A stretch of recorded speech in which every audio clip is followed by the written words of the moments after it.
Hasieran modu osoko bilkurari. Buenas tardes, vamos a dar comienzo a este pleno ordinario.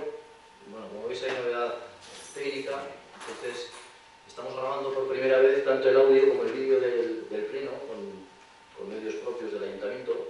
Entonces, pues mañana mismo colgaremos el vídeo de este pleno en la web municipal. Para que el audio se oiga con la suficiente nitidez, hemos instalado estos micrófonos y simplemente tener la precaución de pulsar el botón. Cuando está la lucecita roja quiere decir que funciona el micrófono, que podemos hablar, no solamente para que se oiga por aquí, sino también para que en la grabación pues, se oiga con nitidez el audio. Y bueno, puede haber 3 micrófonos encendidos a la vez, es decir, puede haber 3 personas hablando a la vez, aunque no conviene hablar a la vez, eso ya sabéis. En vez de hablar a la vez, vamos a hablar vizcaíno.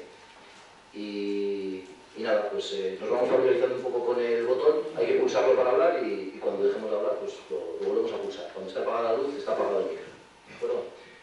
Natalia, por favor. Primer punto del orden del día, aprobación, si procede, del acta de la sesión anterior en borrador. Tenemos para aprobar el acta de la sesión ordinaria celebrada el 7 de marzo.